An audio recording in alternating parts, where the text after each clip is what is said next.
10 topic है जैव अणु। एक जैव तंत्र स्वयं वृद्धि करता है, कायम रहता है तथा स्वयं का पुनर्जनन खुद करता है, पुनर्जनन करता है। जैव तंत्र का सबसे आश्चर्यजनक बात यह है कि यह अजैविक परमाणु तथा अणुओं से मिलकर बना होता है।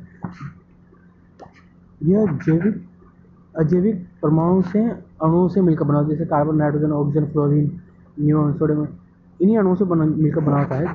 जैविक तंत्र में रसायन क्या होता है, इसका अनुसरण जैव रसायन के प्रत्येक क्षेत्र के अंतर्गत आता है। जैव तंत्र में जटिल जैव अणु जैसे कार्बोहाइड्रेट, प्रोटीन, न्यूक्लिक एसिड और लिपिड, ये सब कार्बन, नाइट्रोजन, ऑक्सीजन के इनके पॉलीमर से बने होते हैं। पॉलीमर होते हैं इनके जो मिलकर बनते हैं, तथा प्रोटीन तथा कार्बोहाइड्रेट हमारे भोजन की आवश्यकता होती है। जैसे बारीक से बारीक चीज़ जैसे गेहूँ है, जौ है, चना, ये सब कार्बोहाइड्रेट और प्रोटीन से मिलकर बने होते हैं। कार्बन, ऑक्सीजन और नाइट्रोजनस कंपाउंड से, इन्हीं के पॉलीमर से ये जैव अणु आपस में अनन्य अभिक्रिया करते हैं तथा जैव प्रणाली में आणविक आधार बनाते हैं। ठीक है। इसके अतिरिक्त कुछ सरल अणु जैसे विटामिन, खनिज, लवण भी जीवों की कार्यप्रणाली में महत्वपूर्ण भूमिका निभाते हैं। इनमें कुछ जैव अणुओं की संरचनात्मक एवं कार्यप्रणालियों की विवेचना एकक है। कार्बोहाइड्रेट मुख्यतः पौधों द्वारा उत्पन्न किए जाते हैं। ये शर्करा है, जैसे कि अंगूर है, गेहूँ है, चना जो है वगैरह, इन सब से जो शर्करा बनती है पौधों द्वारा ही उत्पन्न की जाती है। तब प्राकृतिक कार्बनिक यौगिकों का वृहत समूह होता है। ठीक है। कार्बोहाइड्रेट एक बहुत सामान्य उदाहरण जैसे इक्सु शर्करा, ग्लूकोज है, स्टार्च है। स्टार्च आलू में टोटल स्टार्च ही स्टार्च होता है। इनमें अधिकांशतः सूत्र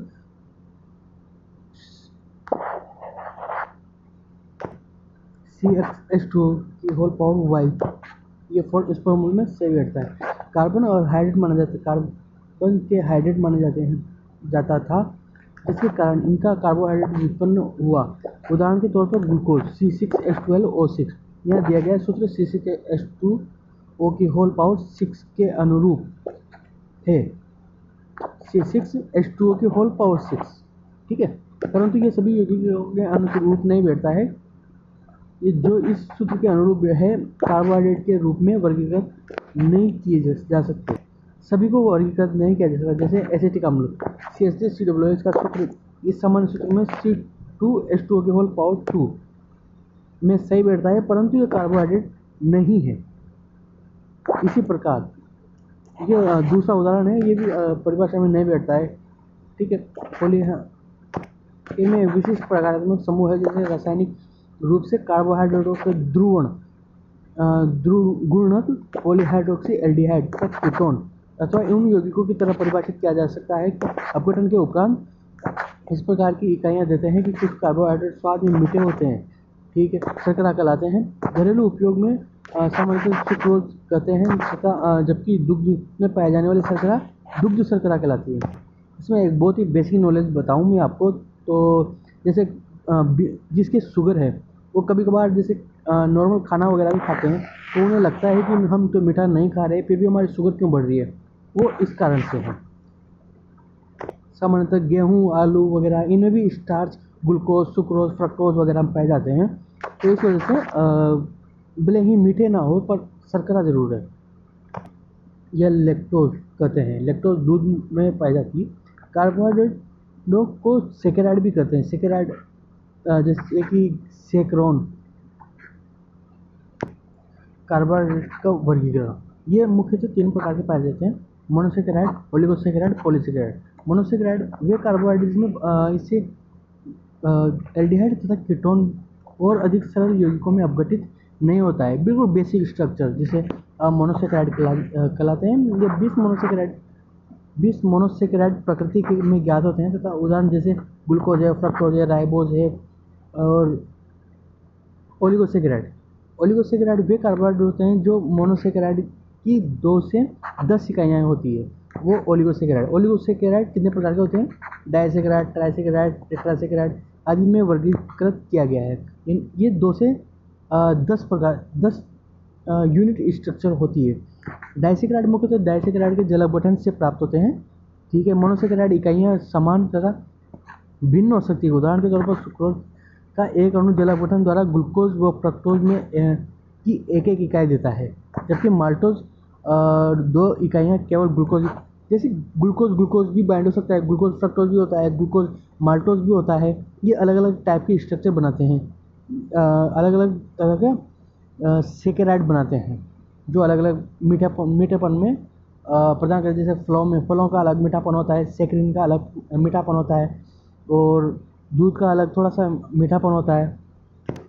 पॉलीसेकेराइड वे कार्बोहाइड्रेट जिनमें जल अपघटन पर अत्यधिक संख्या में मोनोसेकेराइड इकाइयाँ प्राप्त होती है, अत्यधिक संख्या में मोनोसेकेराइड प्राप्त होते हैं, पॉलीसेकेराइड कहलाते हैं, जिनमें कुछ स्टार्च है।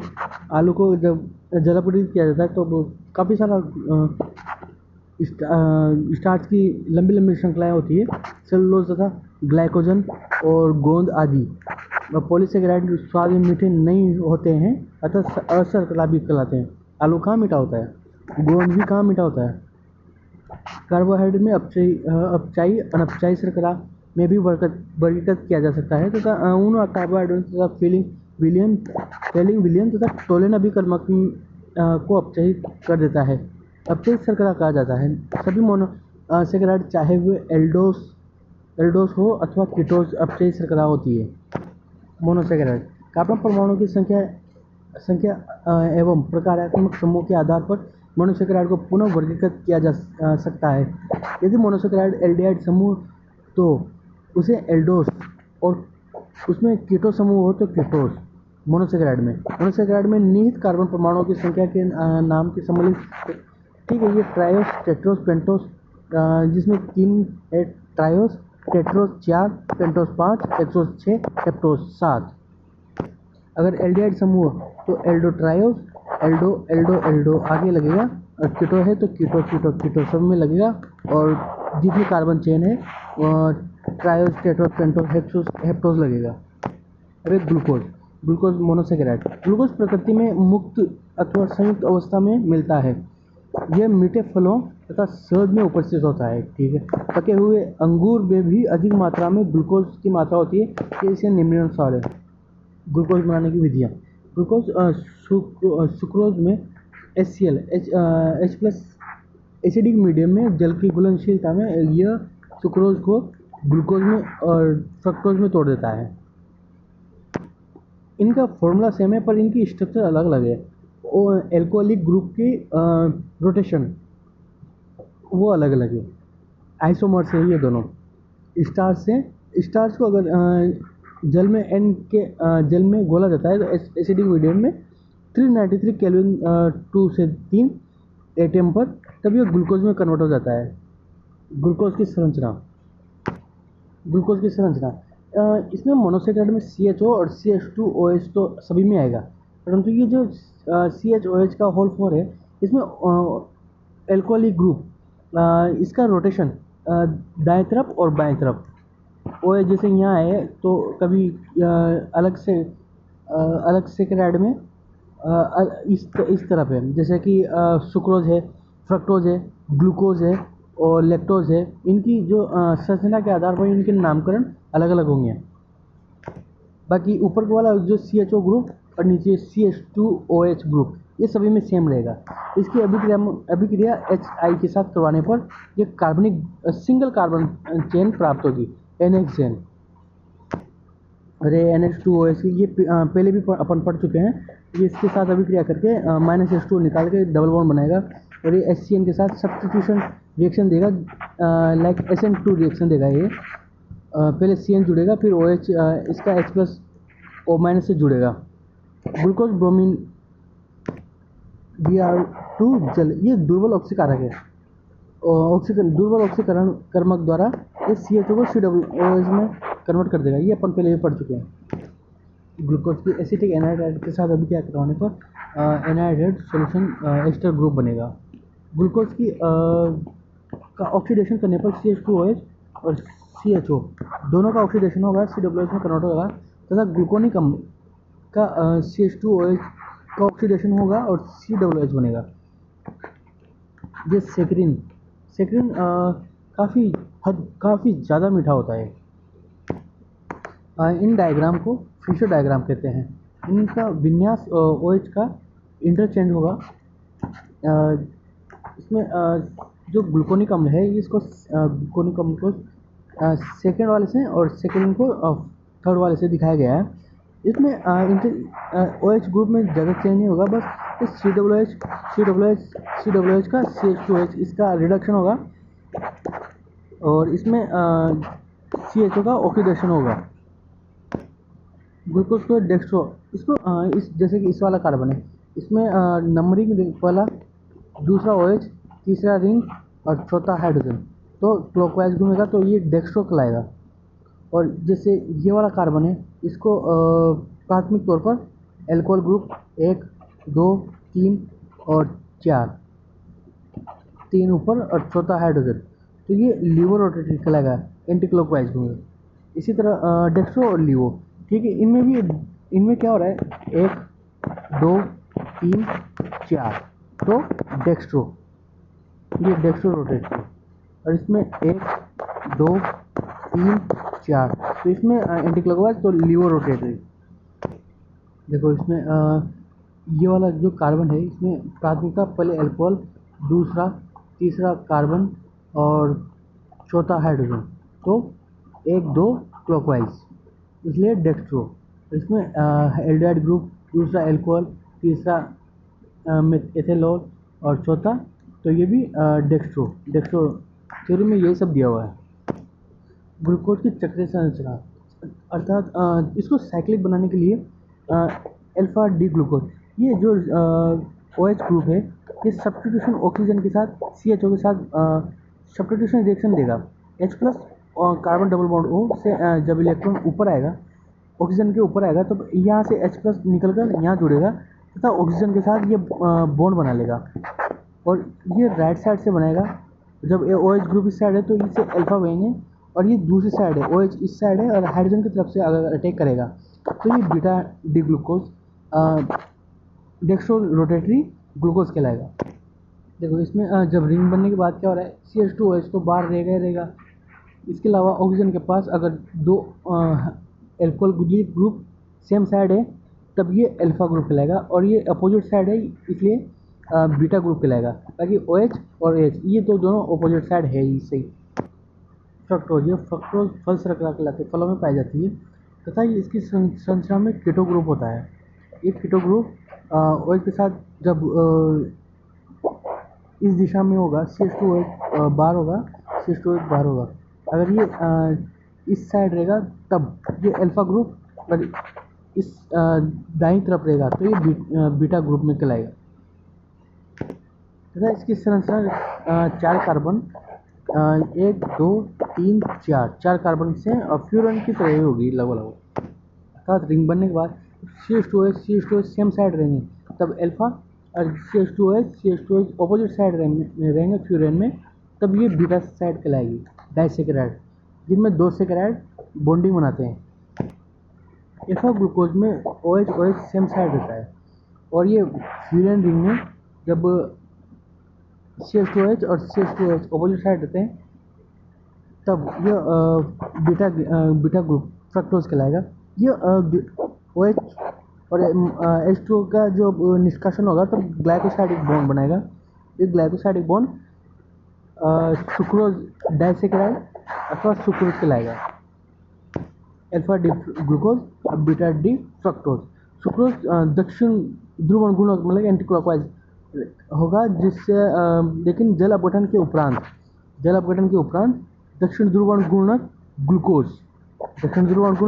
ग्लूकोज और वाम ध्रुवण गुणक फ्रक्टोज देता है। ठीक है, मतलब एक क्लॉकवाइज एक एंटी क्लॉकवाइज। चूँकि फ्रक्टोज के वाम ध्रुवण गुणक के मान ऋणात्मक 92.4 डिग्री है, ग्लूकोज के दक्षिण ध्रुवण गुणक प्लस 52 डिग्री 0.5 से अधिक होता है। ठीक है, जलापटन के सुक्रोज के गुणक के परिवर्तन प्लस और माइनस में हो जाता है तथा अपवर्त श्रृंखला कहा जाता है। इसी तरह माल्टोज भी अन्य डाइसेकेराइड है। ये डाइसेकेराइड है, ये इसमें दोनों ही अल्फा डी ग्लूकोज की 2 इकाइयाँ सम्मिलित होती है, जिसमें C1 एक का C1 कार्बन दूसरे का C4 कार्बन के साथ जुड़ा होता है। विलयन के ग्लूकोज के दूसरी इकाइयाँ C1 मुक्त एल्डिहाइड समूह देता है तथा अपचायक गुण दर्शाता है। अपचायक मतलब दूसरे का अपचयन, खुद का ऑक्सीडेशन, एक अपचायी शर्करा है। अल्फा डी ग्लूकोज, इसमें OH सेम साइड है, इसमें भी OH सेम साइड है। अल्फा कार्बन ग्लाइकोसाइड बॉन्ड बनाएगा और अल्फा डिग्लूकोज दोनों ही सेम कंपाउंड है। इसी तरह लैक्टोज में बीटा डी गैलेक्टोज और beta D glucose opposite side से जब ग्लाइकोपेप्टाइड बॉन्ड बनाएंगे तो उसे लैक्टोज का फॉर्मेशन होगा। पॉलीसेकेराइड असंख्यक मोनोसेकेराइड इकाइयों से ग्लाइकोसाइड बॉन्ड द्वारा संयुक्त होती है। तो यह प्राकृतिक सर्वाधिक पाए जाते हैं, प्रकृति में सर्वाधिक पाए जाते हैं तथा पाए जाने वाले कार्बोहाइड्रेट में भोजन संग्रहण में संरचना में जैसे कि स्टार्च आलू में पाए, आलू केला है, या सब्जी फल सब्जियां वगैरह में स्टार्च काफ़ी मात्रा में पाया जाता है। संग्रहित पॉलीसेकेराइड होता है तो यह एमिलोज और एमिलोपेक्टिन से मिलकर बनता है। ये अल्फा ग्लूकोज का बहुलक है, ठीक है। ये अल्फा बॉन्ड द्वारा जुड़ता है, एमाइलोज और स्टार्च का बॉन्ड फॉर्मेशन होगा, इधर भी बॉन्ड। इसमें अल्फा डी ग्लूकोज की असंख्यक 200 से 1000 की असंख्यक श्रृंखलाएं होती है तथा कार्बन 1 और कार्बन 4 ग्लाइकोसाइड बॉन्ड द्वारा जुड़े रहते हैं तथा ये जल में अविलय होता है। ये स्टार्च के 80 से 85 भाग बनता है तथा अल्फा डी ग्लूकोज इकाइयों की शाखित श्रृंखला होती है। C1 और C4 ग्लाइकोसाइड बॉन्ड होते हैं तथा C1 से C6 ग्लाइकोसाइड बनते हैं। एमाइलोपेक्टिन, इसमें क्या होता है, ये अल्फा बंद तो जुड़े होते ही है, परंतु 3 डायमेंशनली CH2OH, ये इस वाला CH2OH से का अल्फा बॉन्ड द्वारा C1 द्वारा भी और C6 इससे जुड़ा होता है, इसे एमाइलोपेक्टिन कहते हैं। इसी तरह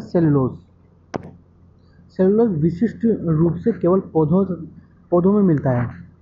यह वनस्पतिक जगत की प्रचुरता और उपलब्धता कार्बनिक पदार्थ होता है। यह पौधों और कोशिका भित्ति में प्रधान अवयव है।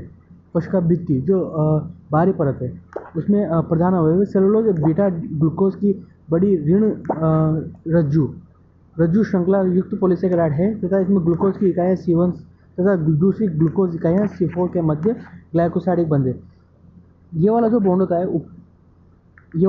ये अल्फा बॉन्ड है और ये जो ऊपर वाला बॉन्ड है ये बीटा बॉन्ड है। ग्लाइकोजन प्राणी शरीर में कार्बोहाइड्रेट ग्लाइकोजन के रूप में संग्रहित रहता है, चूँकि इस संरचना में एमाइलोपेक्टिन के समान होती है, ठीक है। इसे प्राणी स्टार्च भी कहते हैं, ग्लाइकोजन को प्राणी स्टार्च कहते हैं तथा एमाइलोपेक्टिन की अधिक श्रृंखला शाखित तथा यकृत में मांसपेशियों तथा मस्तिष्क में उपस्थित रहता है। यह शरीर में ग्लूकोज की आवश्यकता होती है। एंजाइम ग्लाइकोजन को ग्लूकोज में तोड़ देते हैं। एंजाइम जो होते हैं ग्लाइकोजन को ग्लूकोज में तोड़ देते हैं। ग्लाइकोजन ईस्ट तथा कवक में भी मिलता है। कार्बोहाइड्रेट के महत्व, कार्बोहाइड्रेट पौधों तथा प्राणियों में जीवन में केवल आवश्यक होते हैं, जीवन के लिए आवश्यक होते हैं। ये शरीर में भोजन के प्रमुख भाग होते हैं तथा जैसे इनको तोड़कर ही एनर्जी ATPs वगैरह बनती है।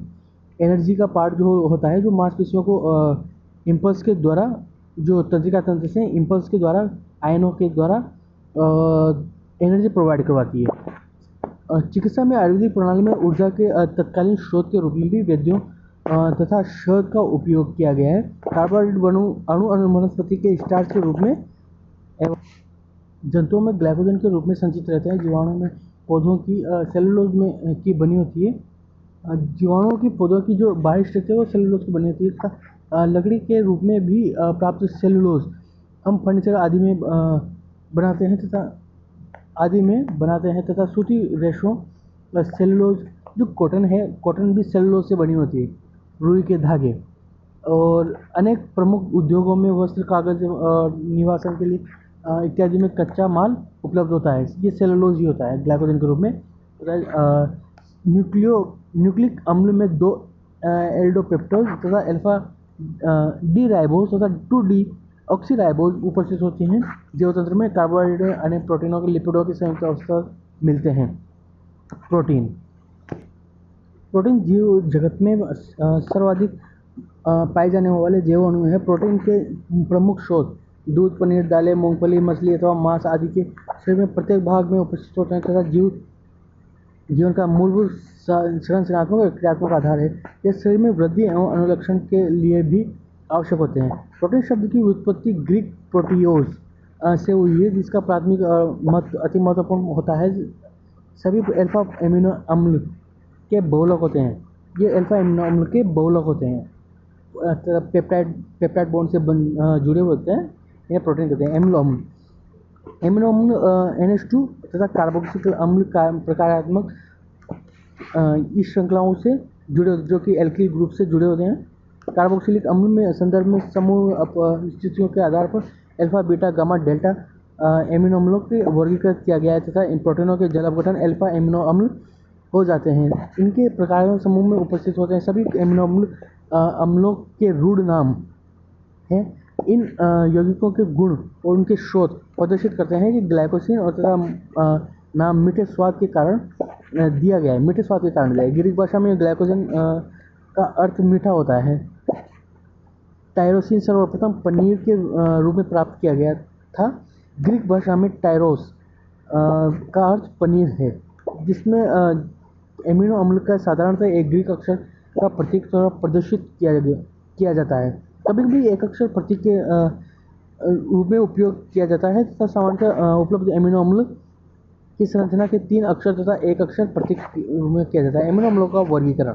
एमिनो अम्लों को कार्बोक्सिलिक समूहों की अपेक्षा संख्या के आधार पर अम्लीय, क्षारीय अथवा उदासीन वर्गों के वर्गीकृत किया गया है। एमिनो अम्लों को कार्बोक्सिलिक समूहों की संख्या एमिनो अम्ल की प्रकृति के उदासीन बनाती है तथा कार्बोक्सिलिक समूह की अपेक्षा अमीनो समूहों की संख्या अधिक होने के कारण क्षारीय तथा कार्बोक्सिलिक की एमिनो समूह की संख्या के अधिक होने पर अम्लीय होते हैं। ठीक है, मतलब कार्बोक्सिलिक अगर समूह ज़्यादा है तो अम्लीय COOH और एमिनो समूह ज़्यादा है तो क्षारीय प्रकृति शो करेगा। यह अम्ल शरीर में संश्लेषित नहीं हो सकते हैं तथा भोजन से लेना आवश्यक होता है। आवश्यक एमिनो अम्ल कहलाते हैं। प्राकृतिक एमिनो अम्ल, इसमें एमिन और एसिड तथा हाइड्रोजन तथा एल्किल ग्रुप जुड़ा होता है। ग्लाइसिन को Gl by code name G के नाम से जानता है। एनिलीन को A और वेनिलीन को V। इस तरह से एनिलीन को CH3 का होल CS। ये एक बार इनको पढ़ लेना, ये कोड नेम है। एमिनो अम्ल एक सामान्यतः रंगीन और क्रिस्टलीय ठोस होते हैं। ये जल में विलय तथा उच्च गलनांकी ठोस होते हैं। सामान्य अम्लों कार्बोक्सिलिक अम्लों के भांति व्यवहार नहीं करते हैं, अपितु यह गुण दर्शाते हैं। लवणों की भांति गुण दर्शाते हैं। अगर COOH ज़्यादा होगा तो अम्लीय होगा, NH2 ज़्यादा होगा तो क्षारीय होगा। क्षारीय समूहों की समूह उपस्थिति में कार्बोक्सिलिक अम्ल प्रोटॉन मुक्त कर सकता है। कार्बोक्सिलिक अम्ल H+ दान कर सकता है, तभी तो अम्लीय होगा। जबकि एमिनो समूह प्रोटॉन ग्रहण कर सकता है इलेक्ट्रोनेगेटिविटी और अनुनाद के कारण, जिससे फलस्वरूप यह द्विध्रुवीय आयन बनता है, जिससे ज्यूटर आयन तथा उभयनिष्ठ आयन यह उदासीन होते हैं, परंतु यह इसमें धनावेश तथा ऋणावेश दोनों ही उपस्थित होते हैं। ठीक है, ये प्रकृति है इनकी। ज्यूटर आयन जिसमें नेगेटिव आवेश भी होता है, पॉजिटिव आवेश भी होता है। उभयनिष्ठ आयनिक रूप से एमिनो उभयधर्मी प्रकृति के होते हैं तथा ये अम्लों तथा क्षारकों में दोनों के साथ अभिक्रिया करते हैं। हाईली एक्टिव है, ध्रुवीय है। ग्लाइसिन अन्य सभी प्रकृति के उपलब्ध एमिनो अम्ल ध्रुवण होते हैं तथा अल्फा कार्बन के परमाणु असमित डेक्स्ट्रो और लीवो दोनों रूपों में पाए जाते हैं। ठीक है, ध्रुवीय रूप प्रदर्शित करेंगे। और प्रोटीनों की संरचना, ये नाइट्रोजनस कंपाउंड और एसिडिक कंपाउंड जब अभिक्रिया करके बॉन्ड फॉर्मेशन करेंगे, इसे पेप्टाइड बॉन्ड कहते हैं। अगर एक ही बॉन्ड हो तो पेप्टाइड, 2 बॉन्ड हो तो डाइपेप्टाइड, 3 बॉन्ड हो तो ट्राइपेप्टाइड, टेट्रा और पेंटा हेक्सा पेप्टाइड बॉन्ड कहलाते हैं। पॉलीपेप्टाइडों का जो द्रव्यमान होता है वो 1000 U से अधिक होता है, प्रोटीन कहलाते हैं। यह प्रोटीन कहलाते हैं। यद्यपि प्रोटीन का पॉलीपेप्टाइडों के विभेदों के अधिक सुस्पष्ट नहीं है। एमिनो अम्लों तथा पॉलीपेप्टाइडों के भी प्रोटीन संभावना तथा प्रोटीन के स्वरूपण इंसुलिन, जैसे कि इंसुलिन में होते हैं, जिसमें 51 एमिनो एसिड होते हैं। रेशेदार प्रोटीन, यह पॉलीपेप्टाइडों की श्रृंखला के समांतर होती है तथा हाइड्रोजन तथा डाइसल्फाइड आबंधों से संयुक्त होती रहती है। रेशे जैसी संरचना होती है तथा इन प्रोटीन इस प्रकार के प्रोटीन सामान्यतः ये जल में अविलय होते हैं, जैसे कि केराटिन, ये बाल है, नाखून है, ऊन में पाए जाते हैं, तथा मायोसिन जो मांसपेशियों में पाए जाते हैं। गोलाकार प्रोटीन, जब पॉलीपेप्टाइड श्रृंखला कुंडली बनाकर गोलाकार रूप प्राप्त कर लेती है, तो उस संरचना को सामान्यतः जल में विलय होती है। जैसे इंसुलिन, एल्बुमिन इनसे सामान्य उदाहरण है।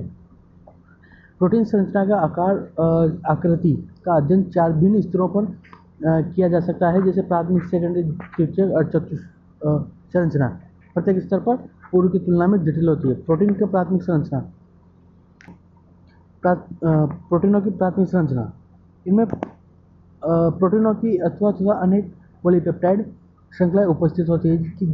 किसी प्रोटीन के प्रत्येक पॉलीपेप्टाइड में एमिनो अम्ल एक विशिष्ट क्रम में संयुक्त होते हैं। ऐसी अम्लों की विशिष्ट क्रम प्रोटीनों की प्राथमिक संरचना कहलाती है। प्रोटीनों की प्राथमिक संरचना में किसी भी प्रकार के परिवर्तन अर्थात एमिनो अम्लों के क्रम में परिवर्तन से भिन्न प्रोटीन उत्पन्न होते हैं, अर्थात छोटा सा भी चेंज करके परिवर्तन करके अलग भिन्न प्रोटीन उत्पन्न किया जा सकता है। प्रोटीनों का द्वितीय संरचना, किसी प्रोटीन की द्वितीय संरचना के संबंध में उसकी आकृति का पॉलीपेप्टाइड श्रृंखला विद्यमान होती है। 2 भिन्न प्रकार की संरचनाओं विद्यमान होती है, अल्फा हेलिक्स तथा बीटा प्लेटेड शीट, जो कि हेलिकल पाथ को फॉलो करती है, और बीटा में ये 3 डायमेंशनल जो कार्बन और नाइट्रोजन ऑक्सीजन ये पेप्टाइड बॉन्डों से जुड़ी हुई रहती है, तथा इसमें हाइड्रोजन बंध के कारण भी पॉलीपेप्टाइडों की संख्या में नियमित कुंडलीनुमा उत्पन्न होती है, तथा अल्फा हेलिक्स संरचनाओं में ऐसे संरचनाओं में पॉलीपेप्टाइड श्रृंखला के संभव हाइड्रोजन बंध बन सकते हैं। इनके पॉलीपेप्टाइडों की दक्षिणावर्त पेंच के समान मुड़ी हुई थी, ठीक है, मुड़ी हुई थी। फलस्वरूप एमिनो अम्ल NH समूह की कुंडली के अगले मोड़ पर कार्बन और ऑक्सीजन समूह के हाइड्रोजन आबंध बनते हैं, ठीक है। बीटा संरचना में ये शीट की तरह होती है। इसमें अधिकतर विस्तार की खिंची हुई रहकर दूसरे पार्श्व में स्थित होती है। ये आपस में अंतराणित हाइड्रोजन आबंध से जुड़ी हुई रहती है तथा संरचना में वस्तुओं की शीट के समान होती है। ये बीटा प्लेटेड शीट कहलाती है। प्रोटीनों की तृतीय संरचना में पॉलीपेप्टाइड श्रृंखला के समग्र वलय अर्थात द्वितीय संरचना के और अधिक वलयन लिप्टन जिस प्रदर्शित होती है। इनमें 2 प्रमुख आणविक प्रकृति के 2 डायमेंशनल और 3 डायमेंशनल संरचनाएं स्थायित्व प्रदान करती है। हाइड्रोजन आबंध, डाइसल्फाइड बंध, वाटर वॉल बंध और स्थिर विद्युत के बंध सब होते हैं इसमें।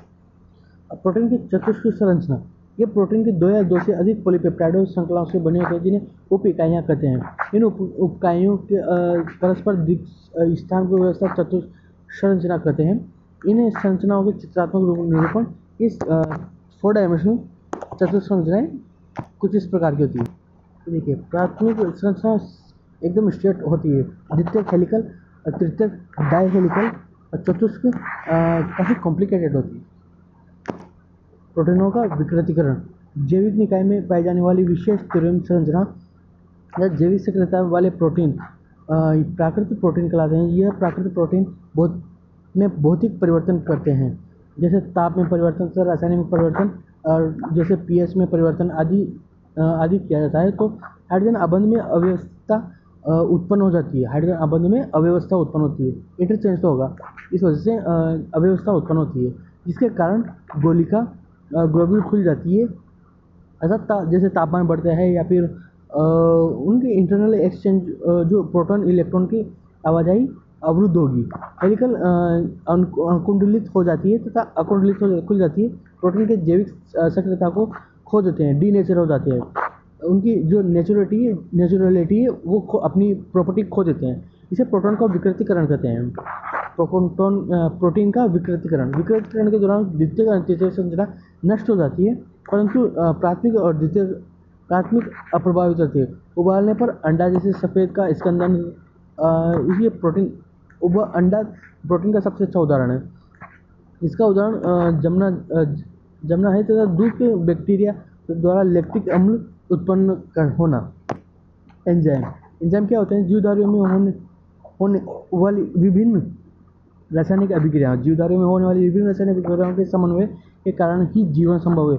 सही बात है। इसका एक उदाहरण भोजन का पाचन, मेटाबॉलिज्म, उपयुक्त अणुओं का अवशोषण तथा अंततः ऊर्जा का उत्पादन, एटीपीज का बनना। इस प्रकार के अभिक्रियाओं का अनुक्रम होता है तथा एक पैटर्न होता है। ये सभी अभिक्रियाएं शरीर में मध्यम परिस्थितियों में संपन्न होती है। यह कुछ जैव उत्प्रेरकों की सहायता से होता है जिन्हें एंजाइम कहते हैं। लगभग सभी एंजाइम गोलिकाकार प्रोटीन होते हैं। गोलिकाकार प्रोटीन होते हैं सभी एंजाइम। एंजाइम एक विशेष पैटर्न को फॉलो करते हैं। एंजाइम एक किसी विशेष अभिक्रिया जैसे पाचन अभिक्रिया करते हैं, या फिर एसिड का न्यूट्रलाइज करना है। किसी एक पर्टिकुलर चीज़ के लिए एंजाइम की उसकी विशेषता होती है। किसी विशेष क्रियाधार के लिए विशिष्ट होते हैं। इसका नामकरण सामान्यतः उन यौगिकों तथा यौगिकों के वर्ग के आधार पर होता है जिस पर ये कार्य करते हैं। एंजाइम का नाम माल्टेज, जैसे माल्टेज है, और ग्लूकोज का जल अपघटन, माल्टोज का अपघटन माल्टेज द्वारा किया जाता है, जो ग्लूकोज में अपघटित हो जाता है।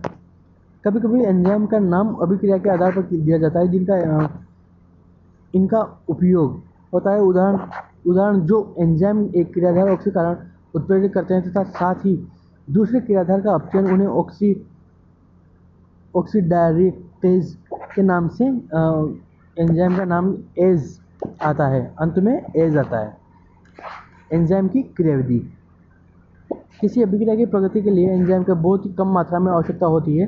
रासायनिक उत्प्रेरक ये रासायनिक उत्प्रेरक के तौर पर कार्य करते हैं, अब इसकी गति को बढ़ाते हैं।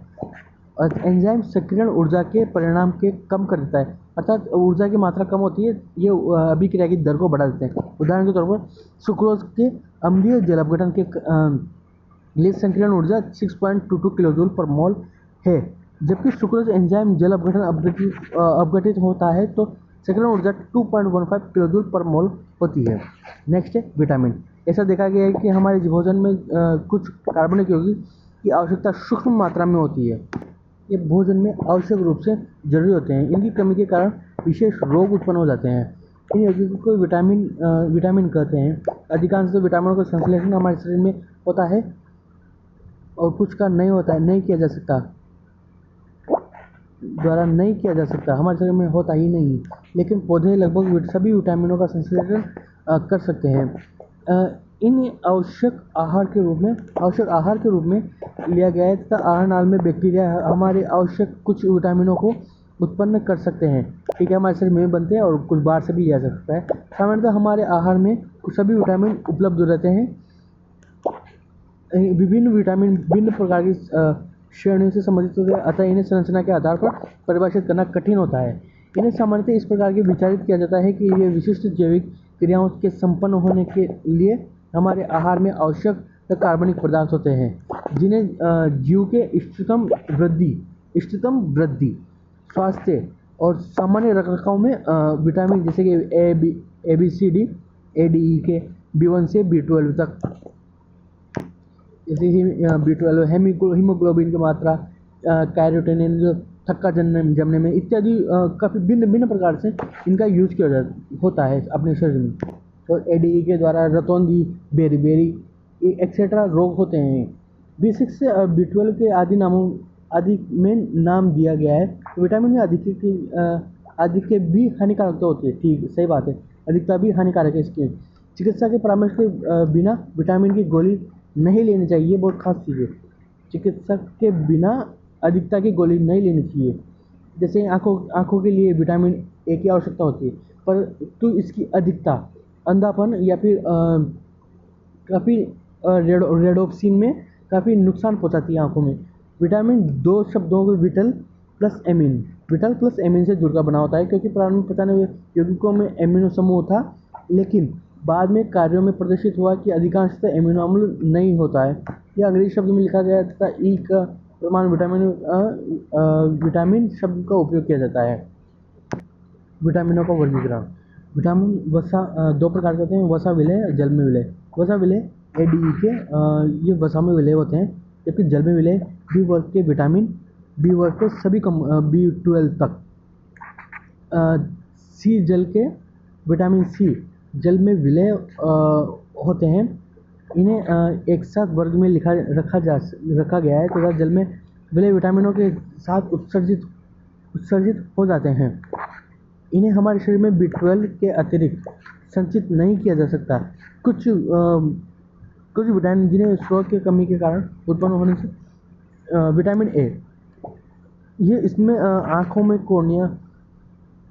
कोर्निया तथा कठोरीकरण, रात्रि की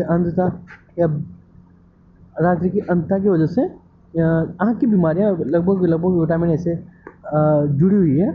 और इनकी पूर्ति कहाँ से होती है? मछली के यकृत के तेल से, और गाजर, मक्खन, दूध, घी, पनीर, इनसे।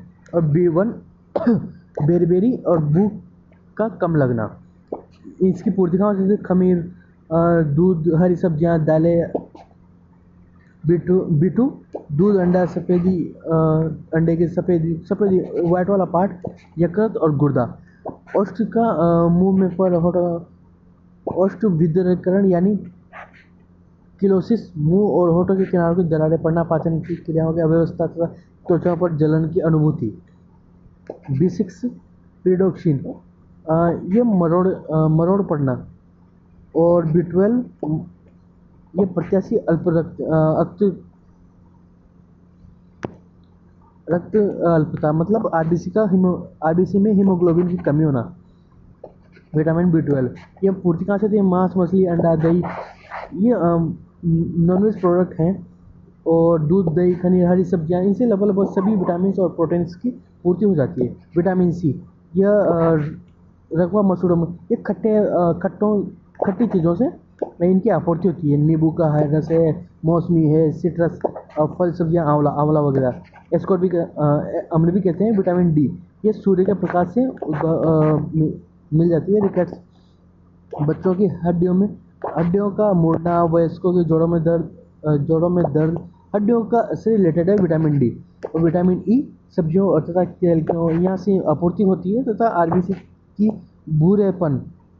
भूरभूरेपन में वृद्धि, आरबीसी के भूरभूरेपन में वृद्धि तथा मांसपेशियों में कमजोरी। विटामिन के रक्त का जमने में समय में वृद्धि।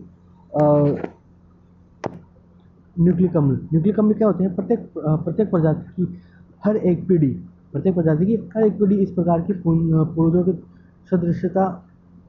सदृश होते गुण तथा हर एक पीढ़ी में गुण दर गुण, पीढ़ी दर पीढ़ी स्थानांतरित होते हैं। दूसरी किस प्रकार के संचालित होते हैं? यह पाया जाता है कि जीवित कोशिका का नाभिक इस जन्मजात गुणों के लिए उत्तरदायित्व होता है। जीवित कोशिका का नाभिक केंद्रीय, इसे अनुवांशिकी भी कहते हैं, जिसमें डीएनए में जीन पाए जाते हैं। कोशिका के नाभिक में उपस्थित कण अनुवांशिकी के लिए उत्तरदायी होते हैं, जिसे क्रोमोसोम्स कहते हैं। ये प्रोटीन तथा अन्य गुणों के जैव अणु से मिलकर बने होते हैं। प्रोटीन तथा अन्य प्रकार के जैव अणुओं से मिलकर बने होते हैं, जिन्हें न्यूक्लिक अम्ल कहते हैं। न्यूक्लियोटाइड और न्यूक्लियोसाइड। न्यूक्लिक अम्ल दो प्रकार के होते हैं: डीऑक्सीराइबोज न्यूक्लिक अम्ल, डीएनए और आरएनए। डीऑक्सीराइबोज न्यूक्लिक अम्ल, जिसमें ऑक्सी और राइबोज न्यूक्लिक एसिड होता है। न्यूक्लिक अम्ल न्यूक्लियोटाइड की लंबी श्रृंखला वाले बहुलक होते हैं। न्यूक्लियोटाइड की लंबी श्रृंखला होती है, पॉलीमर्स होते हैं, पॉलीन्यूक्लियोटाइड कहते हैं। न्यूक्लिक अम्लों का रासायनिक संगठन डीएनए और आरएनए के पूर्ण जल अपघटन के एक पेंटोस शर्करा, फास्फोरिक अम्ल तथा नाइट्रोजन युक्त विषम चक्रीय यौगिक, जिन्हें क्षारक कहते हैं, प्राप्त होते हैं। डीएनए अणु शर्करा अदिश इकाई बीटा डी डेक्स्ट्रो 2 डीऑक्सीराइबोज होती है, जबकि आरएनए में यह बीटा डी राइबोज होती है। बीटा डेक्स्ट्रो डी और 2 कंपाउंड पे डबल हाइड्रोजन डीऑक्सीराइबोज। यह कुछ एडेनिन, ग्वानिन, साइटोसिन, थायमिन और यूरेसिल प्रकार के होते हैं। न्यूक्लिक अम्लों की संरचना।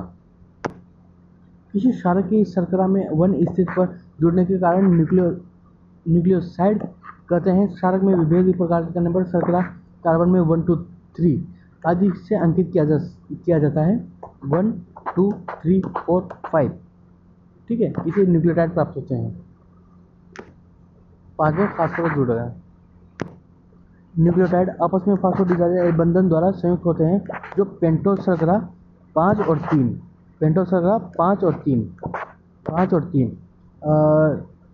के मध्य स्थित होते हैं तथा न्यूक्लियोटाइड बंध बनाते हैं। ठीक है, इसका बंध शर्करा क्षारक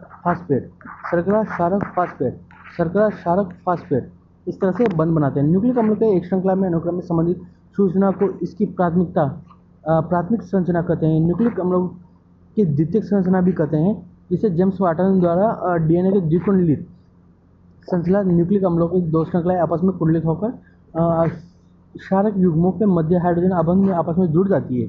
ठीक है, दो रज्जु एक दूसरे को पूरक होते हैं क्योंकि क्षारकों के युगलों के मध्य हाइड्रोजन आबंध बने रहते हैं तथा एडेनिन थाइमिन तथा हाइड्रोजन आबंध बने रहते हैं साइटोसिन ग्वानिन, मतलब कि ए, जी और टी, सी और यूरेसिल। आरएनए की द्वितीय संरचना की कुंडली केवल रज्जु की बनी होती है, जो कभी कभी आरएनए में उपस्थित एक रज्जु के स्वयं मोड़ने पर बनती है। आरएनए अणु 3 प्रकार के विभिन्न प्रकार की संवेदनशीलता राइबोसोम, आरआरएनए और टीआरएनए, एमआरएनए। आरएनए 3 प्रकार के होते हैं इसमें। डीएनए आनुवंशिक और रासायनिक आधार पर इसे आनुवंशिक सूचना के संग्रह की तरह जाना जाता है। डीएनए लाखों वर्षों से किसी जीव के विभिन्न प्रजातियों की पहचान बनाए रखने के लिए विशेष रूप से जिम्मेदार होते हैं। कोशिका विभाजन के समय डीएनए और सेल्फ रेप्लिकेशन में सक्षम होते हैं। पुत्री कोशिका में डीएनए के रज्जु अंतरण होता है तथा न्यूक्लिक अम्लों का दूसरा महत्वपूर्ण कार्य कोशिका के प्रोटीन का संश्लेषण है और इसका मैसेंजर आरएनए और आरआरएनए, टीआरएनए, ट्रांसफर आरएनए और मैसेंजर आरएनए जो मैसेज को पहुंचाता है। और कोशिका के प्रोटीनों का संश्लेषण आरआरएनए के अणुओं के द्वारा होता है। आरआरएनए द्वारा प्रोटीन संश्लेषण होता है जो कि सूचना पहुंचाता है, परंतु किसी विशेष प्रोटीन को संश्लेषण में डीएनए में उपस्थित होते हैं। एंड हार्मोन वह अणु होते हैं जो कोशिकाओं के मध्य संदेशवाहक का कार्य करते हैं। यह शरीर में अंतःस्रावी ग्रंथियों में बनते हैं, सीधे रक्तधारा में प्रवाहित कर दिए जाते हैं जो इन्हें कार्यस्थल तक पहुंचा देती है। रासायनिक प्रकृति के अनुसार इन्हें कुछ स्टेरॉयड होते हैं, उदाहरण के तौर पर एस्ट्रोजन, एंड्रोजन, इंसुलिन, एंडोफ्रिन, जिसे कुछ हार्मोन होते हैं, पॉलीपेप्टाइड होते हैं तथा कुछ अन्य अम्लों के व्युत्पन्न होते हैं, और जैसे टेस्टोस्टेरोन, प्रोजेस्टेरोन, ये सभी हार्मोन किसी विशेष कार्य के लिए शरीर बनाता है। शरीर के हार्मोनों के अनेक कार्य होते हैं, जैसे जैविक क्रियाकलापों के संतुलन बनाए रखना या रखने में सहायता करना, तथा ग्लूकोज की मात्रा को सीमित रखना, जैसे कि इंसुलिन की भूमिका के उदाहरण है, तथा ग्लूकोज की मात्रा को तेजी से बढ़ने पर इंसुलिन निकलने लगता है। दूसरी ओर हार्मोन ग्लूकागोन की प्रवृत्ति ग्लूकोज की मात्रा को बढ़ाने से होती है। तो एक साथ दो हार्मोनों के ग्लूकोज की मात्रा नियंत्रित होकर एपिनेफ्रिन नॉन एपिनेफ्रिन बाह्य उद्दीप्त प्रतिक्रिया के मध्य करते हैं। तो वृद्धि हार्मोन से जनन हार्मोन, वृद्धि हार्मोन पिट्यूटरी ग्लैंड से होते हैं वैसे, और जनन हार्मोन जो टेस्टोस्टेरोन, प्रोजेस्टेरोन हार्मोन विकास की भूमिका निभाते हैं, तथा थायराइड ग्रंथि से थायरोक्सिन हार्मोन निकलता, थायरोक्सिन एब्नॉर्मल टायरोसिन तथा उनके व्युत्पन्न होते हैं। थायरोक्सिन की मात्रा असामान्य रूप से कम होने से हाइपोथायरॉयडिज्म हो जाती है, जिसे आक्रमणीयता और मोटापे के अभिलक्षण होते हैं। थायरोक्सिन की बढ़ती हुई मात्रा से हाइपोथायरॉयडिज्म हो जाती है तथा आयोडीन की कमी से अटूता और थायराइड ग्रंथि के बढ़ने के कारण बन सकती है, जो गलगंड और घेंगा रोग होता है। और अधिकतर स्थिति में खाने वाले नमक तथा सोडियम मिलाकर इन्हें नियंत्रित किया जा सकता है। ठीक है, स्टेरॉयड हार्मोन एड्रेनल कॉर्टेक्स तथा गोनेड ग्रंथ पुरुषों के वृषण तथा स्त्रियों के डिंब ग्रंथि में बनते हैं। एड्रेनल कॉर्टेक्स के निकलने से हार्मोन शरीर में कार्यकलापों के बहुत महत्वपूर्ण भूमिका निभाते हैं। उदाहरण के तौर पर ग्लूकोकॉर्टिकॉइड कार्बोहाइड्रेट उपापचयी अभिक्रिया को नियंत्रित करते हैं, जलन के उत्पन्न करते हैं तथा जलन उत्पन्न करने की अभिक्रिया को घटाते हैं, तथा रक्त तनाव के प्रतिक्रिया के सम्मिलित होते हैं। तथा मिनरल कॉर्टिकॉइड्स गुर्दों से उत्सर्जित होने के वाले जल और लवण के नियंत्रित करते हैं। ठीक है, एड्रेनल कोटेक्स ठीक वैसे ही कार्य करने हैं जैसे परिणामस्वरूप एडिसन डिजीज हो सकती है, जिसके अभिलक्षण हाइपोग्लाइसेमिया, दुर्बलता और तनाव के प्रति संवेदनशील की संभावनाओं को बढ़ाती है। ग्लूकोकॉर्टिकोइड्स और मिनरलोकॉर्टिकोइड्स के इलाज न हो तो रोग घातक हो सकता है। गोनेडो से निकलने वाले हार्मोन गौण लक्षणों के लिए उत्तरदायी होते हैं। टेस्टोस्टेरोन पुरुषों में लक्षण जैसे आवाज़ का भारीपन होना, चेहरे पर बाल आना, शारीरिक बनावट के लिए उत्तरदायी होते हैं।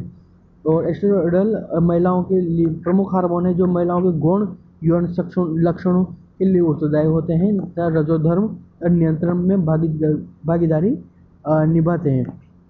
प्रोजेस्टेरोन निषेचित अंडों के स्थापन के लिए गर्भाशय में उपयुक्त होता है, जैसे कि एमसी, मेंस्ट्रुअल साइकिल वगैरह। Thank you.